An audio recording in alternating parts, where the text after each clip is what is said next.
So this can go right here. This was from earlier when I was checking to make sure it works. So here I want to print the number of sports in the first year and the last year, because that's going to be our two endpoints that can almost be used to predict how many sports are added over the years.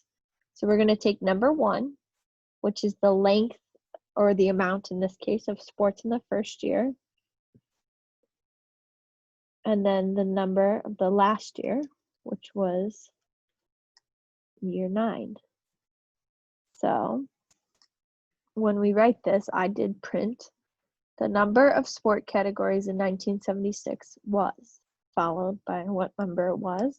Then the number of sport categories in 2008 was, and then followed by number 9 in this case. So when I run that, we see that in the first year there were 28, and in the second year, first year there was 21, and then the last year there were 28 sports. So then I created 2 lists, and the first list is of the sports that were in 1976. I'm actually going to change this to year 1.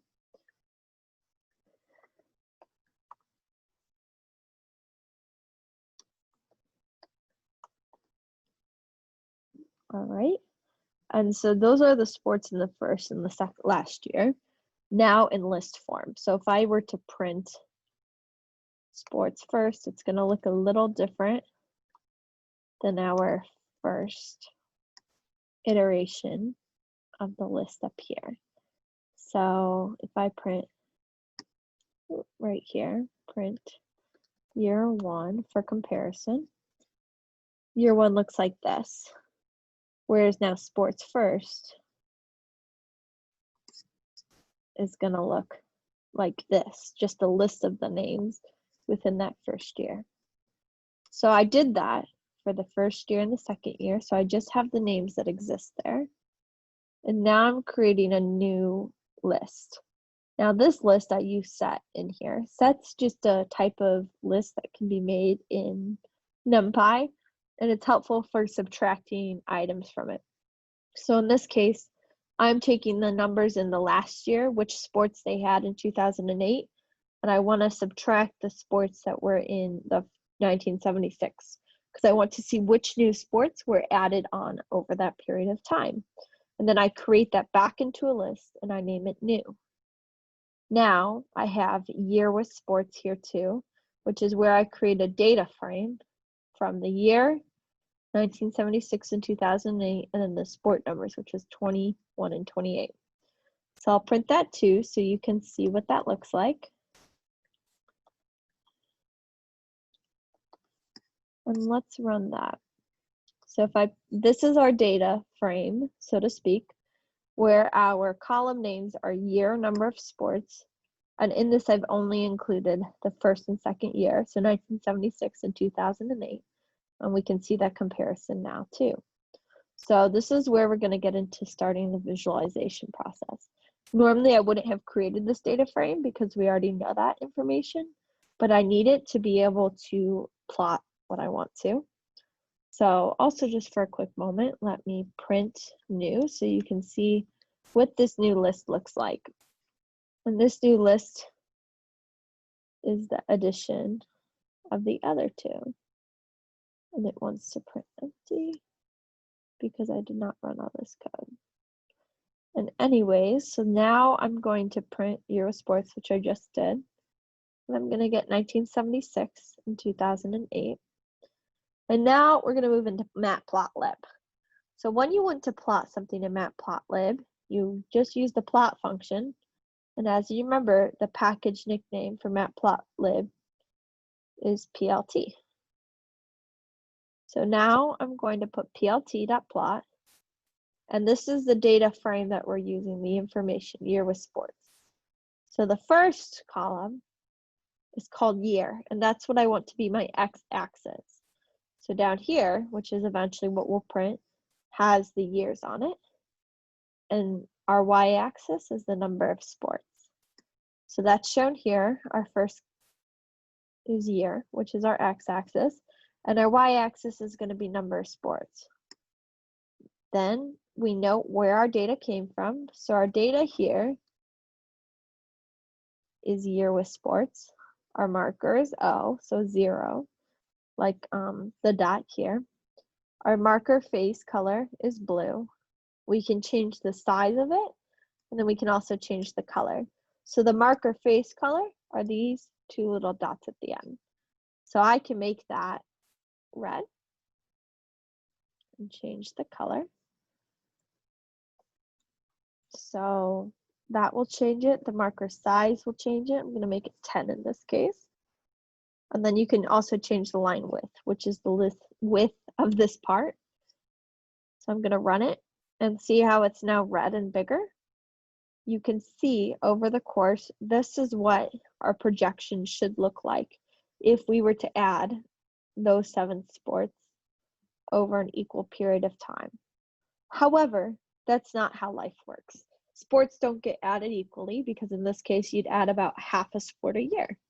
So that's not what really happens. So let's look at the actual progression of sports. And we're going to do that by using all these years that we've made. So as you can see down here, we made sports first and last. We made them into lists, and then we added them to new to then subtract the unique. This isn't going to be as necessary anymore. But what we did have is we made a data frame called year with sports, using the number of sports and the year. Now for the column, you have the values, which in this case were the years that we just added in. But now we're going to start by first just typing all of the numbers. So 1980, 1984, 1988, 1992,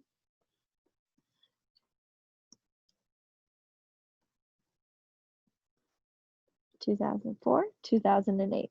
So those are all the years that we want to be featured. And for each year, we want to put the number in.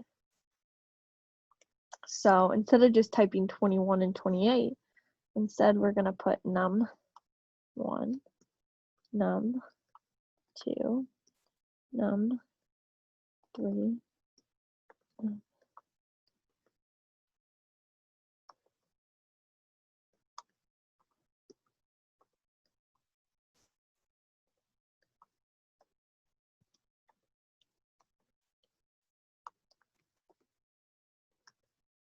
All right, so now we have all of our sports listed.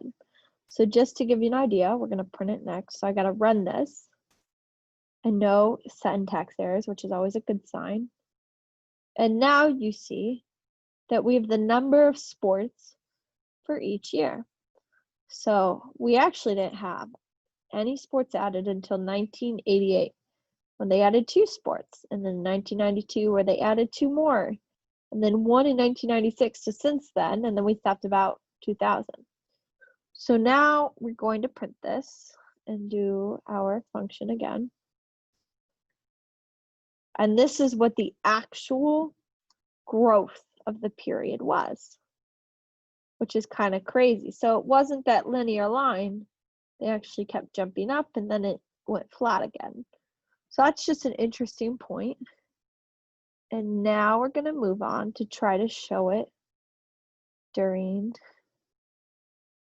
disciplines. So disciplines, you can add a lot more versus sports. So we have diving, wrestling, and within each of those we have swimming, backstroke, all that type of stuff. So now we're going to go back up to when we first selected that clean data and change year, or not year, sport to discipline.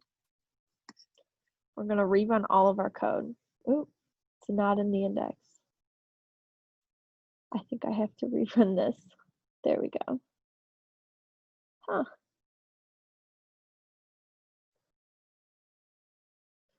So I'm going to pull this out for a second and run this. There it is. Why does it not want to run it? This is the fun part about coding, when you have moments where the code does not want to run. So we're selecting only the required commas columns, which in this case will be year and discipline. I'm gonna rerun this, and now it works. Don't ask me why. Sometimes Python's like that. So now I'm gonna create clean data by first actually printing this. So I want to show you what it looks like. So now we have diving, wrestling, all that type of stuff, but we still have the repetition. So we're going to remove that by dropping the duplicates, using drop duplicates. And now our data set looks like this. We actually have 307 rows instead. So without changing anything, I'm going to run everything again. I'm going to change this to disciplines, just so we can get a look at it. And we went from 27 to 41, so this is going to be interesting. We have a larger growth. So we can get rid of all this. Let me just comment it out. We're going to put number of disciplines.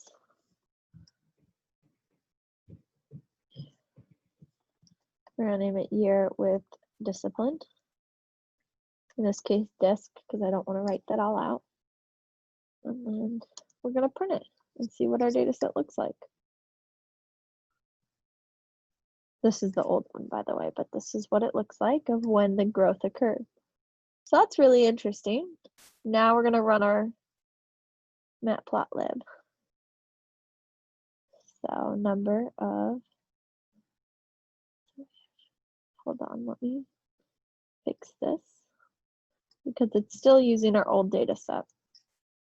So we got to change it. And if you remember, we change it by changing the data. So data right now is year with sports, and now we want it to be year with disc.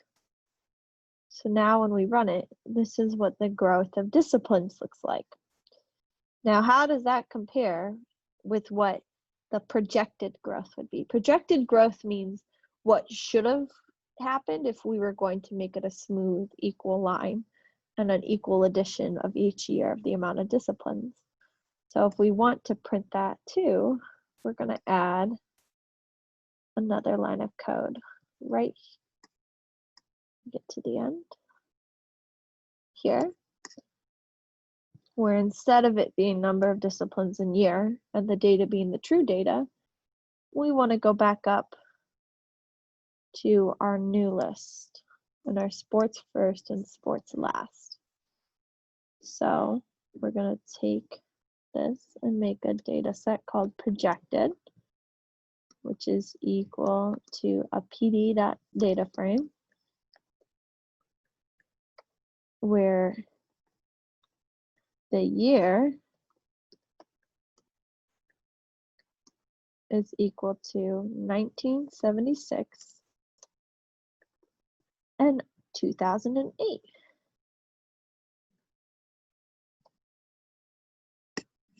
So I gotta put this here, and then we're gonna have number of disciplines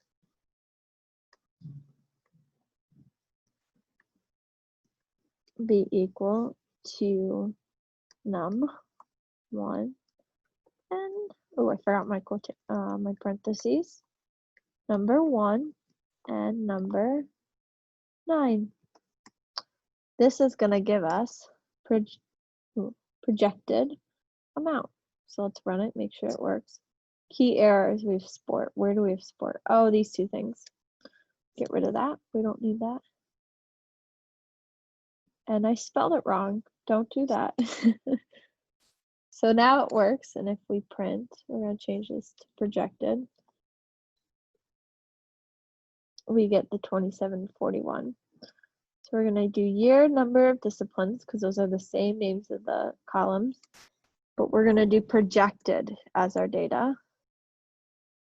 I'm going to make the color no longer be sky blue, but black, so we can see the difference. And as you can see here, This is the projected change, the black line, of sports from 1976 to 2008, and the actual growth, which is really interesting to look at. So at certain times, growth was actually less than the projected, and at other times the growth was more than projected. But at this period, which is 1994 or 1992 and 1976 and 2008, they actually were the same.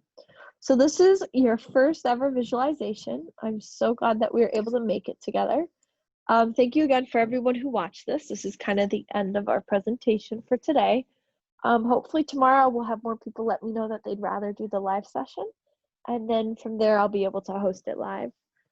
Thank you again so much. And I'm so excited to hear from you guys how this went.